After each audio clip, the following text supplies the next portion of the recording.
Oh, welcome, welcome, welcome. I'm sorry I'm a bit late, but Miss Gabby needed her supper a little early, and those of you that have animals, pets, fur family, you know when they are hungry and it's a little bit past their meal time, you must put everything else aside and take care of the fur friends. So she's having her supper. She might be in a few minutes. Welcome to Psych Self Defense. I am Miss Faith. It's good to see you guys. Now, we have talked in the last few weeks about a lot of different things to keep yourself safe. I don't want you to think the world is a dangerous place. Every concept in the multiverse could possibly have its dangers. You know, you just have to be aware. I do not like feeling afraid, but my solution to that is not to cower in my home, scared to leave, or worse, you know, we have to leave our houses, you got to go to work, you have to get food, you have to socialize, you know, have to. The antisocial witch, you know, we socialize, we go out, and the alternative for me is not to be so anxiety ridden that I'm miserable all the time out in the real world. I want to have a good time, and my solution to realizing that the world contains dangers and sometimes in people that are not always safe is to learn as much about the situation as possible. The more information you have, the more knowledge you have, the more well equipped you are. So that's the way I look at it. You can drive a car safely. The more you know about it, the better you are at it. You become a master, you know. So that is the whole purpose of this. The more you know, the safer you'll end up being because you'll have that knowledge.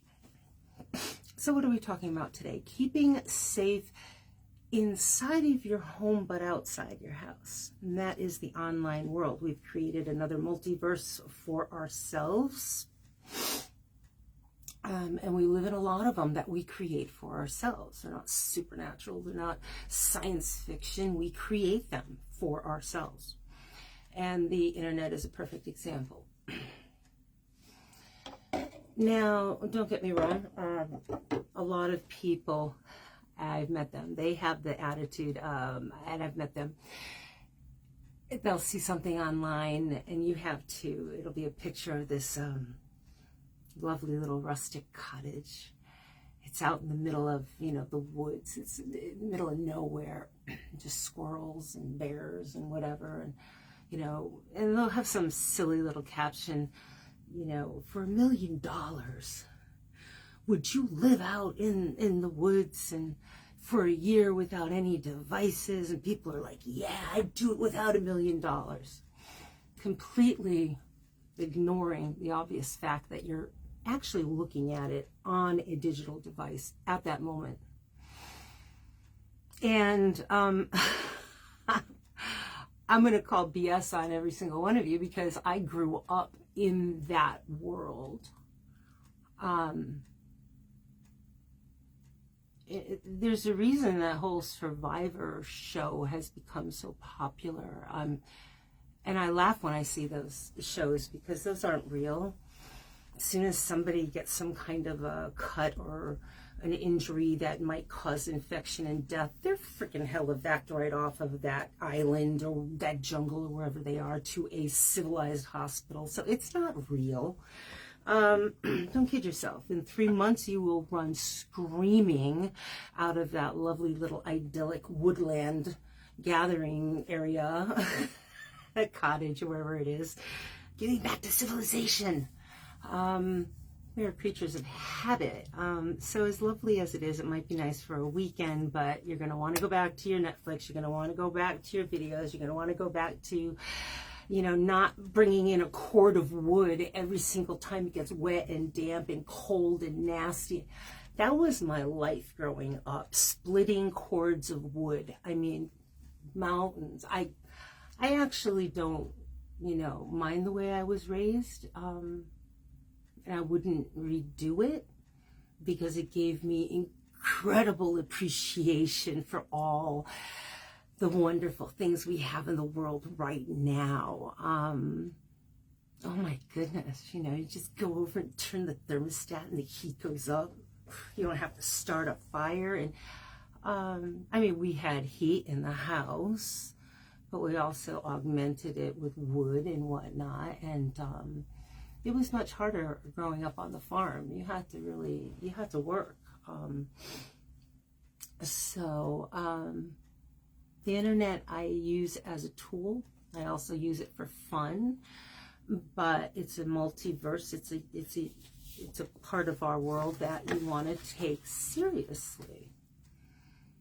So keeping safe inside your home, online. We have scammers, con men, con women, more today than ever before. 10 or so years ago, there was something called the Nigerian prince scam. I kind of think people should take offense to that because I don't like labeling any, why it came up with that particular, you know, country. I've met some really beautiful people from Nigeria. So it's also called the 419 scam. And these are all internet scams, and it's when a scammer poses on some online forum, usually chat rooms and stuff like that. Now, I have never been one to, keeping in mind I came up, you know, hundreds of years before the concept of the internet. I've never really gotten into chatting with people. I might text my best friend or something, but online chat rooms, I can't say I've ever done that. So, but I know a lot of people do. So a lot of these scams and cons are taking place in that world. Now, this particular prince scam is when a scammer poses as royalty, perhaps a government official or other authority. They could be a corporate official, but they're all in another country. And this goes toward the behavioral economics concept we talked about before, obedience of authority. And sometimes there's that awe, you know, if somebody contacted you and it's like, I was from the royal family of Great Britain, they'd be like, I mean, in this country, that would have a lot of sway. People are just in love with the royal family. Or if it were from, say, a celebrity, things like that. So people are just like, oh my God. So they say they're trying to transfer large amounts of money out of their country, and due to some obstacle, they need your help in doing so. And by helping them, you would be rewarded with a large sum of money for being such a great person for helping them. Now, keep in mind, it sounds, when I say it like that, like, who would fall for that? Incredible numbers of people have fallen for it, and they are not stupid. They're not uneducated. They're not, you know, these are normal, everyday people like you and me, smart people, normal people. I think what they go for is people that have big hearts, people that, you know, they maybe could touch something. As soon as the phone rings, I have trained myself. As soon as the phone rings, I don't care if it's my personal phone and I don't recognize it as somebody I know, I immediately put up a shield. And it's just like, I'm sure, I've had people say to me that eventually go on to meet me, do you know how you sound when you answer the phone? I probably sound like a guard dog. Hello? Yeah. How dare you call me? I don't actually say that, but I'll say hello. And it's not a welcome hello. Yeah, I am definitely not June Cleaver. And there's always like a little bit of like, and they do, and that's good. I don't know you. You're trying to sell me something. Think twice before you continue with this conversation. Some people hang up. That's good. You're wasting less of my time. So let's look at this Prince scam. And let's break it down, because every single one of these things, you can wait. You can wait. You can hang up. You didn't call them. That's important. If you did not call them, what were you doing? Making dinner, watching TV, sleeping, getting ready for work, just chilling, hanging out. You would have been doing that without the phone call. So remember that. And even if they were, say, trying to transfer money from one country to another, you couldn't help them even if they honestly thought what they were doing was legal. I can't pay my sales tax to my state of Connecticut, and I run a business here, without having to sign an affidavit, doing the paperwork, swearing that the money doesn't come from out of the country. You just can't do that. There are licensing requirements, there's governmental requirements, there's state requirements. So even if you thought, okay, this is 100% legal, it's illegal. Okay, even if they're not trying to take your money from you, they're still trying to con somebody, and somebody's going to get in trouble, and don't let it be you. You just know, unless you work for a bank and you're like the person in charge of that kind of stuff, then that's not your job. Someone calls you up, and just hang up the phone. It's not even your job to direct them to the proper people to do that. It's not true. It's a scam. And if it's too good to be true, it is. There are other types of calls you'll get. It's usually, even my father was given one of these. They'll look at people. They'll get people's names, and they'll get birth dates. All of that is public information. We have so much information out there, and they'll call you up and say, oh, Mr. or Mrs. So-and-so. They're looking at your age. They're figuring chances are this person has children, or they might even be able to see that. All of this is easily Googleable. Have you ever Googled yourself? You might want to try that. All this information's out there.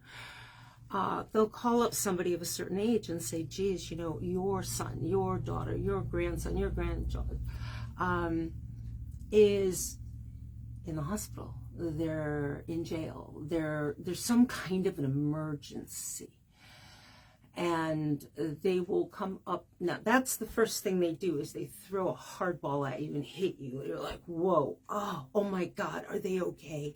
You're freaking out. You're panicking. Somebody you love. Oh my God, what happened to them? Oh, you're freaking. Then they come in. All right, well, we want to help you. Okay, yeah, help me, because you can't process right now. I mean, and this happens to people. I don't care how well focused and grounded you are. They come at you with some pretty, low stuff when it comes to hitting the heart. So they're going to help you, okay? And all of a sudden it's like, well, if you can, so he might be in jail, we can post bail for him and get him out, blah, blah, blah. The first thing you do is you hang up the phone. And that's hard to do. That's freaking hard to do. Hang up the phone. I guarantee you, hang up the phone. If it is someone who is saying that they are this person, this is your grandson, this is your granddaughter, that you better know what they sound like on the phone. If you haven't heard from them in like years, maybe look at the reason behind that. Might be a problem there. Hang up the phone. Okay. God forbid it's something like, they're holding me for ransom. They said, don't call the police. Hang up the phone and call the police. Most importantly. And when they're trying to get money from you because they're going to help somebody, the first thing you do is hang up the phone and call that person in question.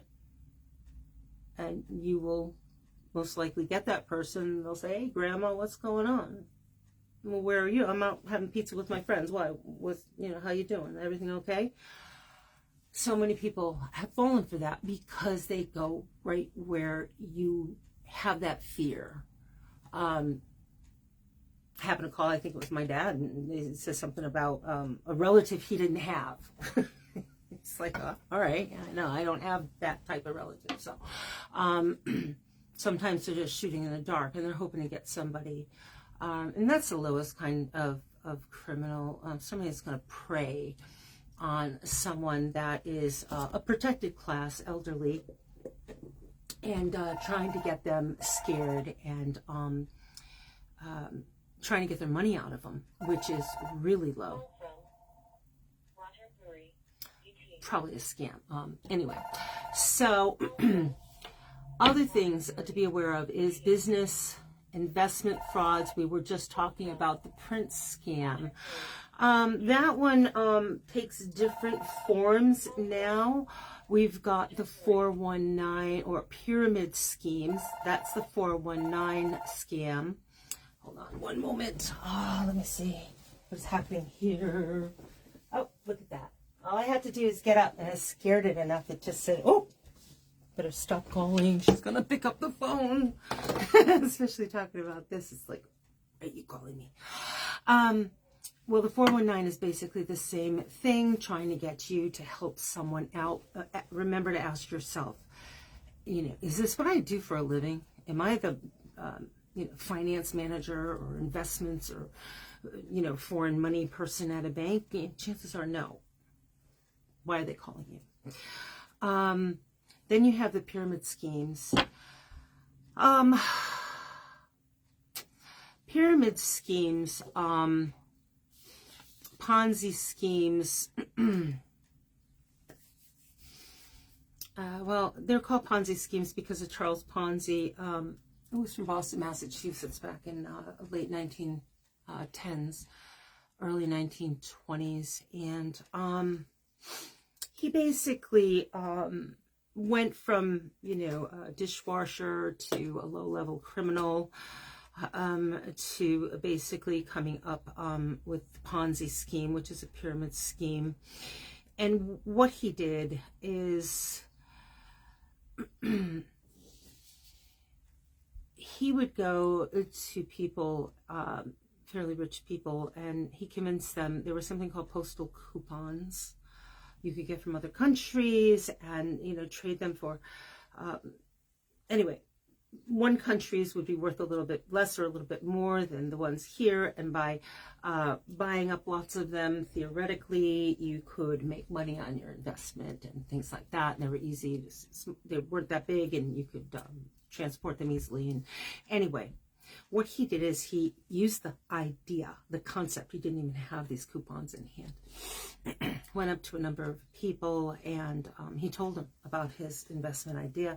And if you invest with me, I will turn around your investment and give you a 50% return on it in just a couple of weeks. And they were just like, you're crazy. This is incredible. He's like, no, I got this locked.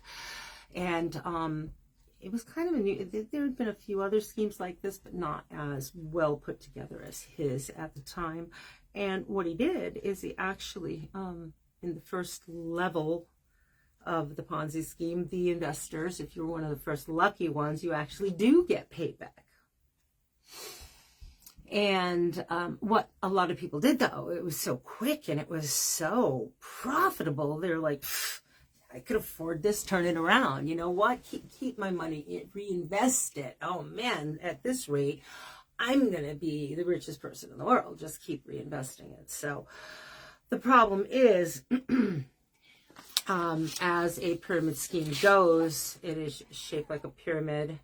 And the first investors will make money because they're the ones that are the marketing, telling everybody, oh, you would not believe this is amazing. It's real.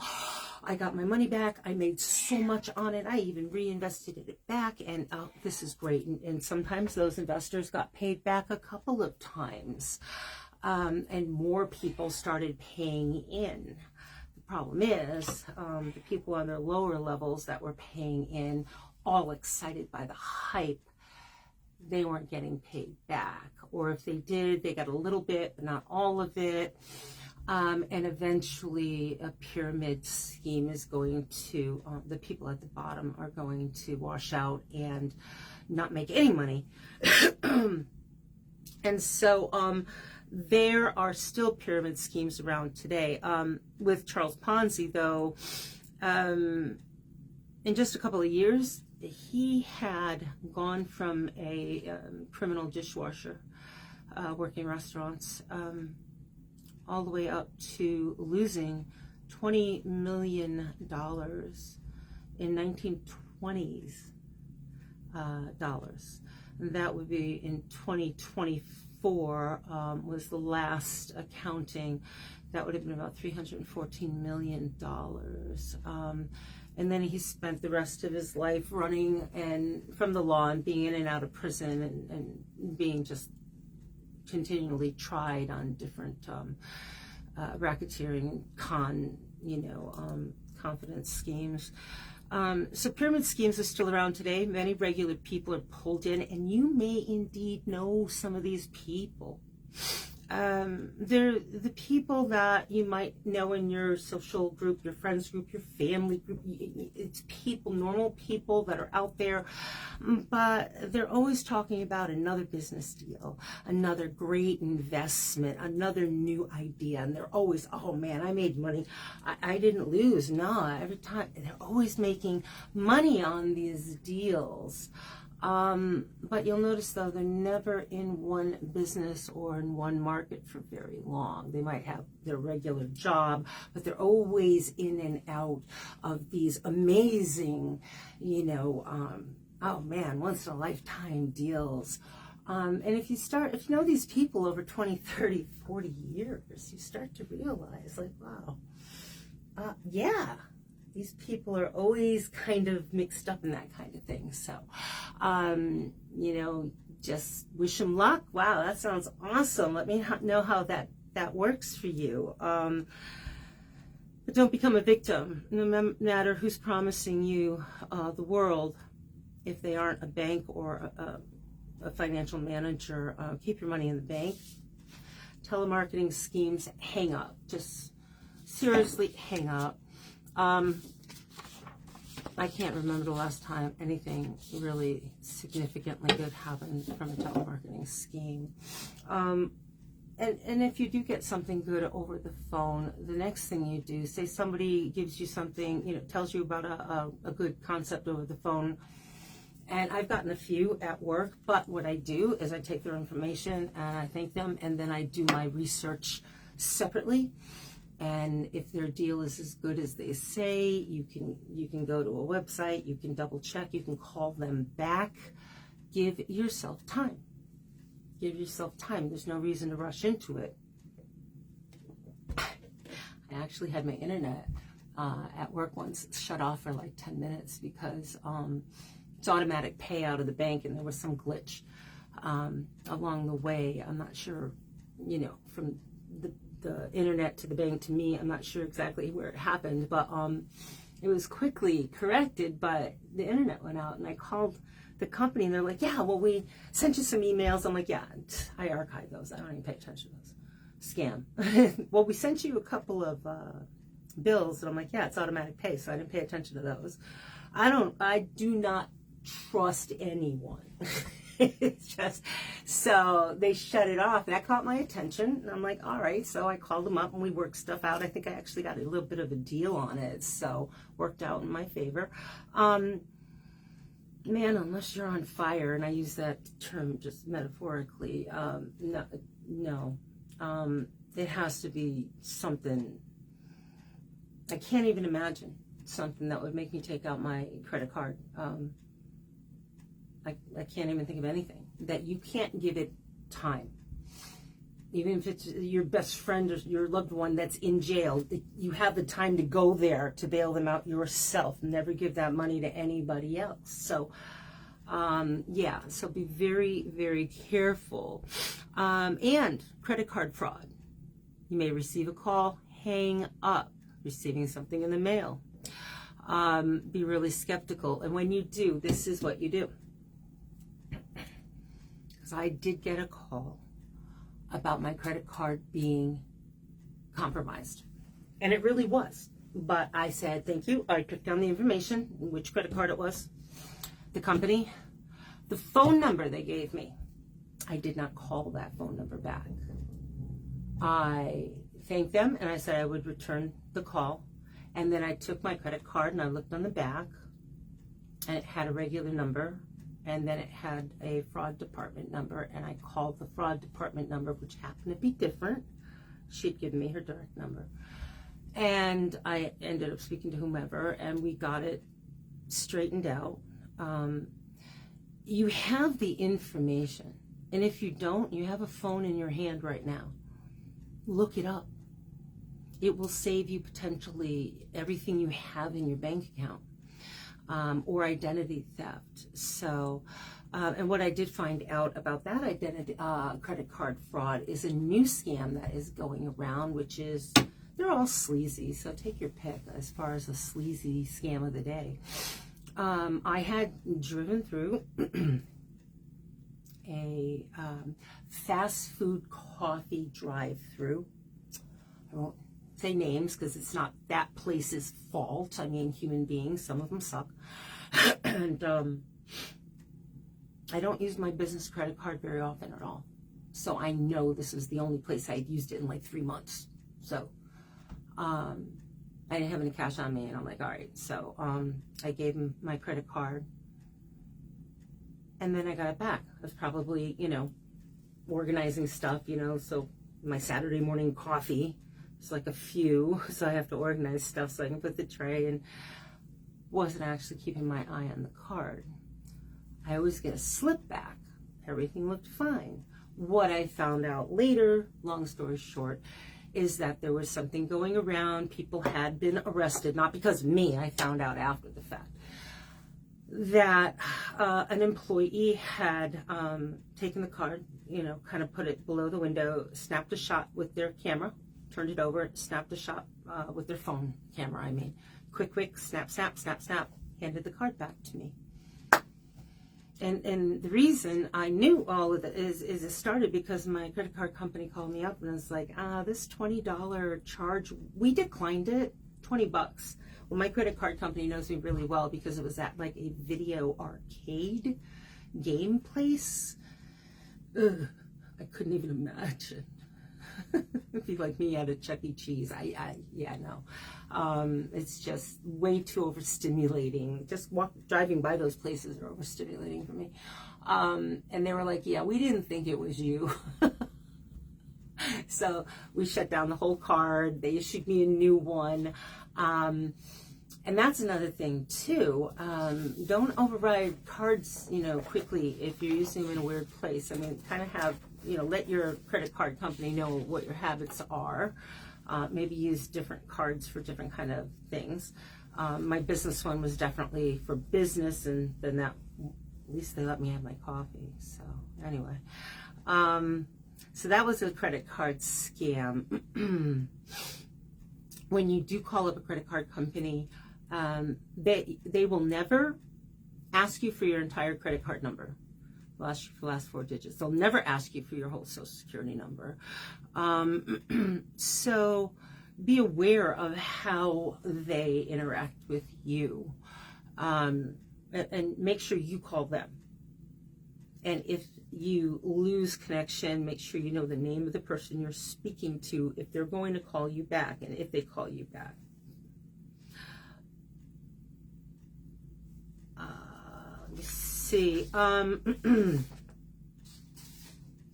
Charity and fraud disaster scams. Charity and disaster scams.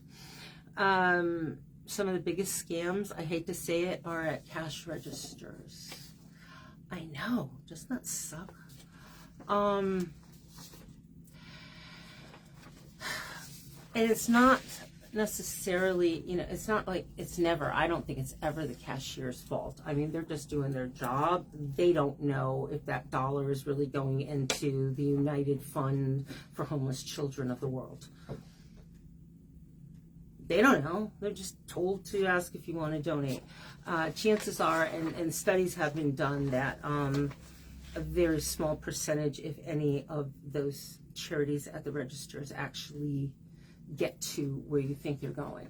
So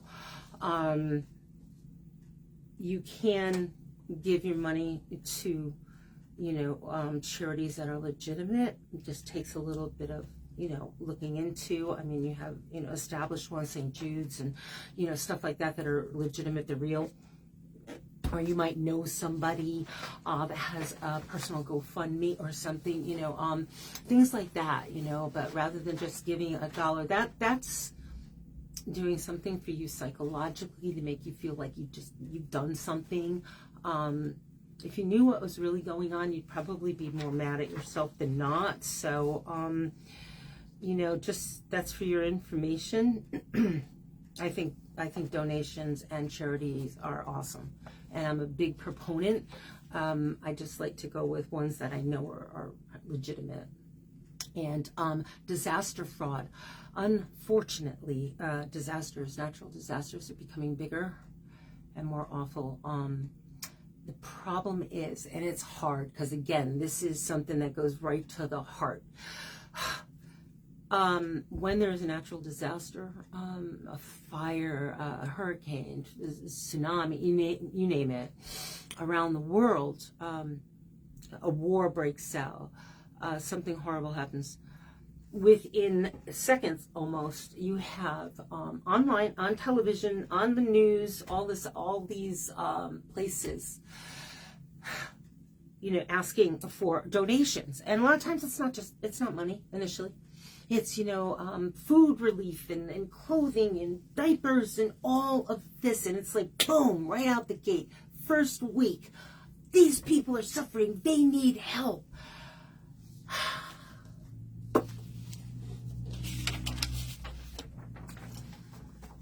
It's hard, one, knowing that people are suffering, two, being the type of person that really wants to give something, that wants to help. But the best thing you can do is wait. If you want to donate right away, you want to do it right now, you don't want to wait, give the money to an organization that you know is going to be there. The Red Cross, the World Food Bank, these organizations that are going to be boots on the ground, that are going to be there to help these people, give them money so they can bank it and use it when necessary. Because, as well-meaning as all of the stores and these large, from Walmart to all these other corporations are, we're filling up trucks, we're sending all these trucks, we're sending them to Puerto Rico, we're sending them to Haiti, we're sending them all over these places. Well, this is what happens. And this is a real picture taken by an organization that tracks these donations. And it's called, it's an article that you can read in depth online, The Disaster After the Disaster. Because these places that are struck with natural disasters, I mean, they're trying to just, find places for people to find shelter.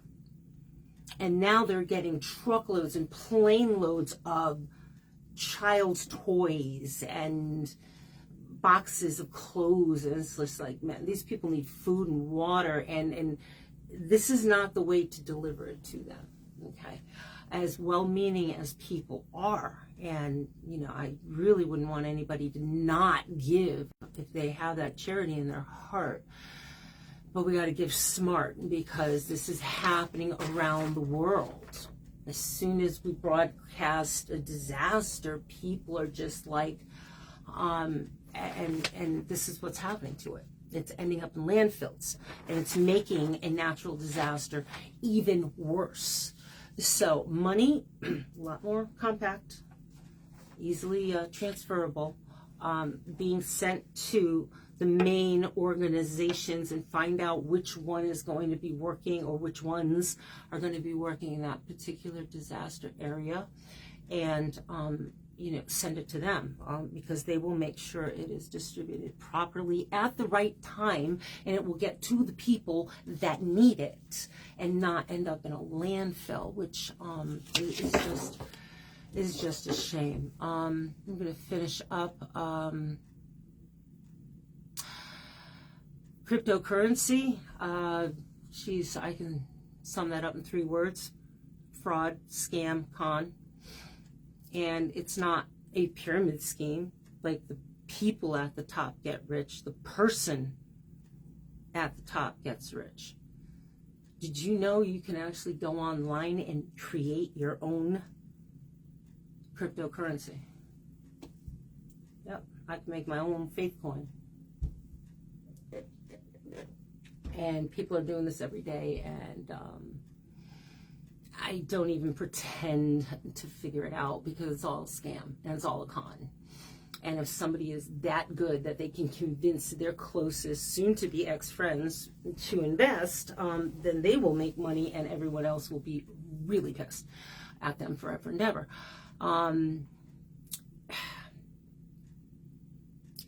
The United States dollar is no longer based on the gold standard, which is a bit of a shame. It's a fiat currency. In basic layman's terms, a fiat currency means it is not backed by a physical commodity like gold or silver, but, quote unquote, by the full faith and credit of the United States government, meaning how our country, and thus our currency, is trusted across the globe, is how our dollar is valued. So basically, how the rest of the world trusts us is how much our dollar is valued. So there you go. I don't know. Maybe cryptocurrency. Yeah, I don't know what to say about that. I'm still going with the United States dollar. And now the penny is going to be phased out. They're making the last printing of the penny. So that might be where you want to put your money, people, if you're into investing. So save your pennies. That's going to mean something totally different. Romance scams. To stay safe, and so many people are looking for love. And a lot of it's on the internet. Just keep in mind, and I do not mean this in at all, wow, I guess this sounds prejudicial, but I don't mean it that way. Stick with your community, your home, no matter what race or culture or religion or creed or gender, or it doesn't matter. Stick with home, because if you're going to try to find love from another country, your chances of running into a scammer go up exponentially. People want to stick with the language they speak. They want to stick with what is familiar to them. That's just human psychology. We want what's familiar. Human beings don't like change. We might like adventure. We love adventure. But then at the end of the day, we want to go home where everything is like normal. So someone willing to leave their country, they're not leaving their country for you because they love you. I'm sorry. They're not. You might be a wonderful person. I know you are. But they want something more than simply love. That might be on the plate too. But I met a woman, a client from the former Czech Republic, and we were having a great conversation. She was shopping in the store, and she was so excited. This was a few years ago, to be here in the United States and becoming a United States citizen. And then she's telling me about where she had come from, and mentioned that, they had free medical, everything, free medical, no matter what it was, no matter, it could be heart surgery, heart transplant surgery, all free, never get a bill. Free education from beginning to, you could be a doctor or surgeon, neuroscientist, whatever, no bill. I'm like, free education, free medical, and I asked a stupid question. I was like, what is it about America that you want to come here? Because at the time I wasn't quite cued into where I am right now today, thanks to current events. And she said, because your Constitution, because the freedoms you have here. I was like, damn. Wow. And at the time, I'm like, so you left all of that? And she said, oh yeah. In a minute, she said, every day of the year, I would do it again.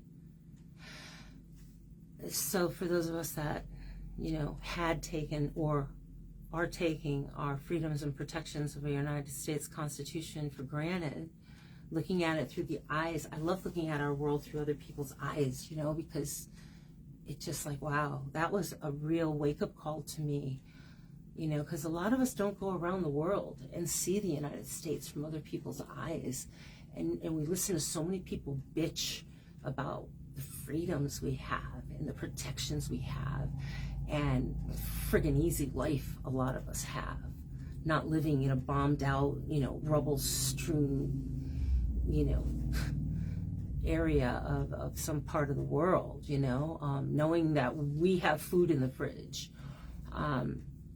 we have a roof over our head. It's just, yeah, I try to remember that on a regular basis. So people coming from other parts of the world, they want a lot of stuff. And you know what? I don't fucking blame them. I don't. I'm not one of those people that's like, oh, go back to your own country. You don't deserve it. No, I think they have every right to fucking come here. And you know what? I'm sorry if anybody disagrees with me. You don't have to watch this. And I don't think they should need to go through any, you know, more extra anything than basically, you know, asking the same thing that our great-grandparents did.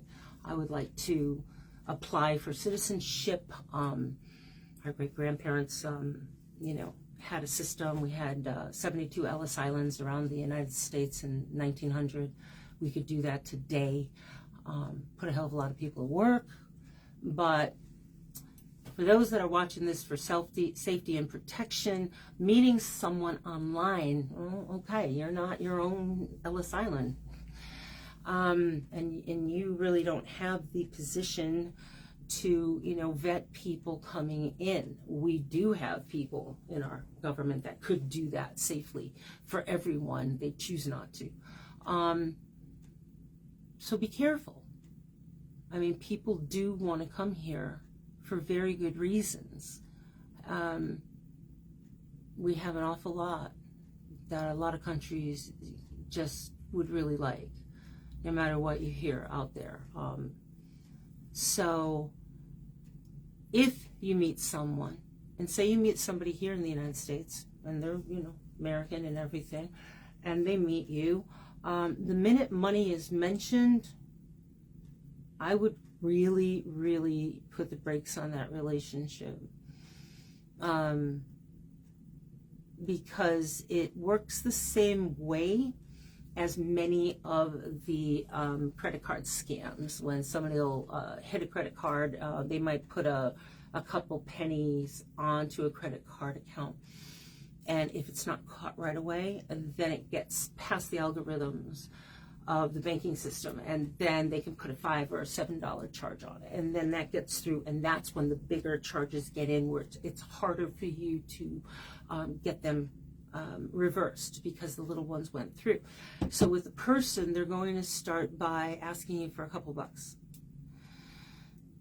maybe 20 bucks for gas or something, but you're friends with them, and we can quickly fall into a trap. Like, I would personally give my best friend, you know, money if she asked for it. I mean, but in over 20 years, I mean, I can't ever remember, you know, just trying to split dinner is a pain in the ass because she never wants to take the money.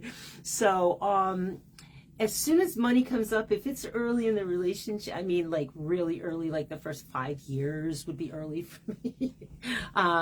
Yeah, you just really, really want to be on guard. Some people do play the long con.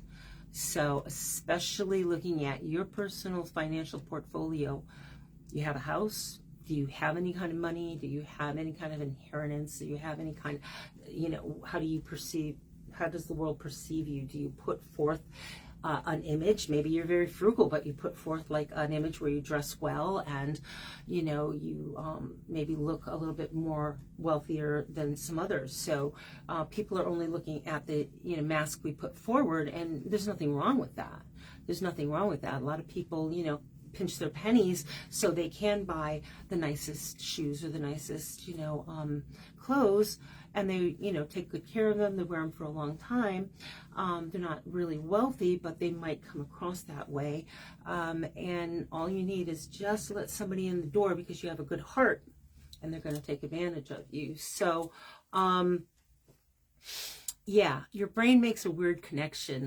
When you meet somebody, you like that person and you want to help them, especially if you're in a romantic, you have a honeymoon stage, and that'll last, they say, anywhere from 6 months to 2 years. They could be different, exciting, new, treat you differently, nicer, maybe treat you really special. You can become kind of addicted to that, especially in our world today. So as soon as money comes up, huge red flag, pin that with a huge red flag. And the answer is no, I can't really do that right now. Yeah. And then we'll finish up with, because this is really important, sextortion. Now, if there's any online parents, do you talk to your kids about sex? Well, for all of those that said no, yeah, well, you're not talking to them about sextortion either. You're probably good. Most people nowadays talk to their kids about drugs and alcohol. You know, it seems to be pretty well covered, but sex, you know, I've known parents to just give them a book or expect it to be covered in school. Hell, they won't even talk about gay marriage in school or, you know, typical normal things anymore. So I wouldn't put my faith in that anymore. You need to, you know, really be hands-on with making sure your kids know what's what. And sextortion, photographs, doxing. If you haven't heard of doxing, that is something that's also done where a person's private information is taken and put out there so people can harass them, blackmail, all with young people giving seemingly trusted friends private photos. And a lot of times they're tricked, coerced, convinced, you know. Oh, it's so funny because it's just like this never, I mean, like I said, I'm not kidding when I say I was around hundreds of years before all of this stuff. I mean, it just, I mean, I remember before Polaroids, you know. Jeez. But now it's just in a second, you can convince somebody, and your kids' brains aren't fully developed until approximately, I think it's like 24 years old, 22, 23, 24, you know, and they want to be part of the cool crowd. That's still a thing. And so they share a photo, and before you know it, that young person can be in a really, really bad place. They can be intimidated, threatened, blackmailed, harassed, ridiculed, and unfortunately there have been incidents over the past several years where kids have tried to harm themselves or worse. And so, yeah, if it makes you uncomfortable, get over it. Talk to your kids about this stuff. They won't want to talk to you about it, but let me tell you something, because I have worked with kids. I've worked with teens. Sit there and talk. Make sure they don't have anything blocking their ears like headphones. Music is down. They can sit there with their back to you, and they could be like, I'm not listening. I don't want to hear it. You just talk. They'll listen. They're hearing you. They will hear you. And tell them exactly what the consequences are.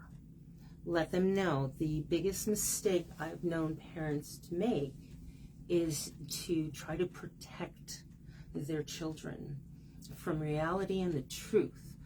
But trust me, there's no way you could deliver it as harshly and as hard as the universe will deliver it if you don't present it to them first. So try your damnedest. They'll hear you, and they'll listen to you. especially when you tell them what could happen. I've heard too many parents say, oh my God, I don't want them to know what I did. Well, you don't have to tell them what you did when you were that age. You most likely didn't have this opportunity. But they're having opportunities presented to them all the time. You need to learn about predators on the internet. They don't have to grab your kid from a park anymore, but they can get to them by the internet. And if you're not aware of what they're doing on the internet, you need to. Again, we talked about it the other day, 3,000 kids under the age of 18 go missing every single day in this country alone, according to the FBI. Every single day.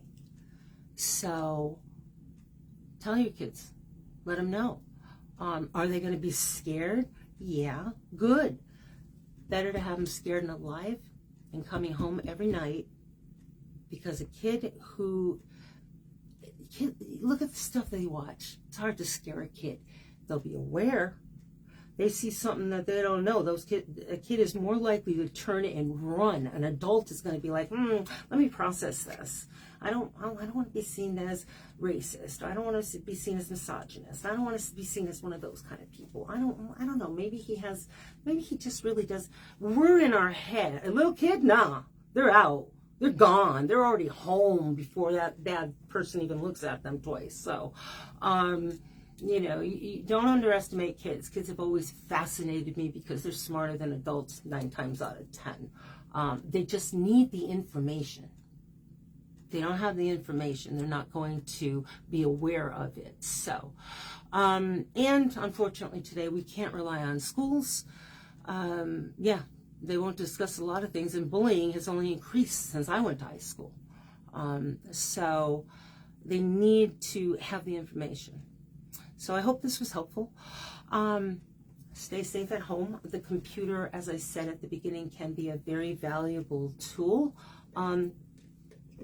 It is not an evil thing, and you can't treat it like that.